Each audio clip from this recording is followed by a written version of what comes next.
Hi guys, welcome back to the Frugal Homestead. Today I'm going to show you what I've been doing around the homestead.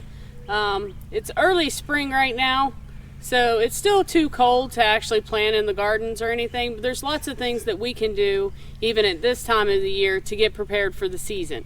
So I don't know if you watched our video, but last fall I cut off all of my raspberries and cut them back, but I knew then that my bed was going to be too full for this year. So I have been separating my raspberry plants and making new beds. We've made 2 additional beds. So, and really you're going to be able to see, as you can see here, they've started to come up and they're starting to get their leaves on and stuff. I actually transplanted my plants last week whenever they just started getting buds on them. But really I could separate even more, and this fall I will separate more. So actually all I had to do was I used my pitchfork because of the type of gardening that we do. I was able to just use my pitchfork, and I kind of just went around my bed and tried to thin them out as much as possible and get the ones closest to the edge to try and keep them contained in my flower bed. So I removed, I think, 12 to 15 plants, and then later we will remove more. But these raspberries are great for if you want them to multiply. You don't even have to collect seeds. You just let a few of the berries fall to the ground, and then the next spring you transplant your plants. So I used my pitchfork, separated out my plants, and then we made some new beds to put them in. Let's go look at the new beds. Okay, so this is the first bed. As you can see, we got some pavers here. So we just laid out our pavers.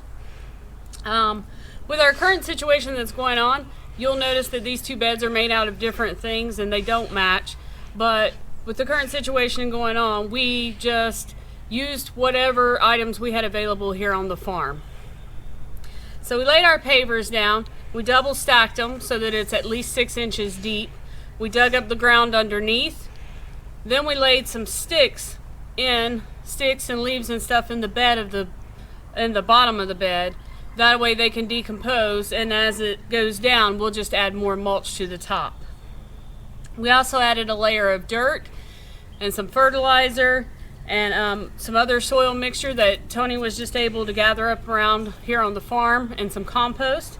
And then we took some of our wood chips off of our compost pile down there, and we laid a bed of mulch. Then we brought our plants up, we buried them, making sure that whenever you plant your roots, that you kind of make sure all of the roots get pointed in the right direction. So we made sure our main root was pointed straight down, and we made sure all of the rest of the roots kind of followed the same direction that they did whenever I dug them up.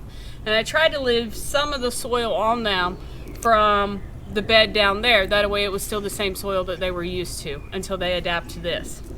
So as you can see, they're doing really well in this bed.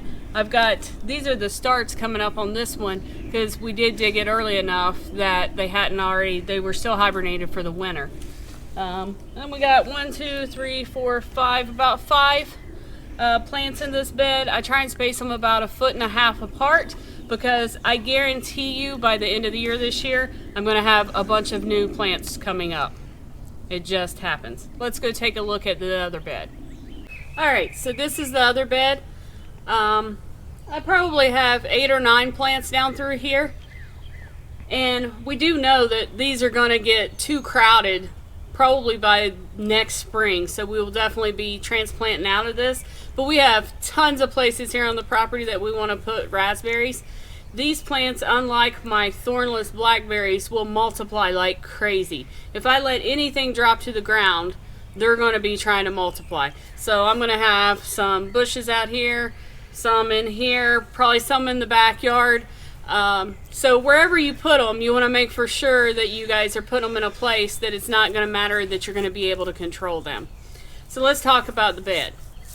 This is an old temporary electric pole that Tony had gotten on a job site like 2 years ago. He's a collector of everything. So As you can see, it's not the pavers. We didn't have enough to do this bed, but we were able to use this temporary electric pole and some other stubs, 4x4 or 6x6 that he had gotten off of another job site, because like I said, he saves everything. He was able to put this bed together. So it might not be the prettiest, but it's functional, it'll do the job, and it does what we need to do, and we didn't have to go out anywhere to get it. So he had all the hardware already here, everything. So really nice bed. I think I'm going to like it a lot. We're going to extend down that way and go around the edge of the old rabbitry. But these are just wonderful plants. If you're going to get into berries, raspberries is probably one of the easiest berries I have found to grow. I mean, they're easier than strawberries, blueberries, blackberries, and they just multiply like crazy. We're very excited to have these here on the farm, and we're definitely going to have a lot more to come. So if you have any questions, put them in the comments below.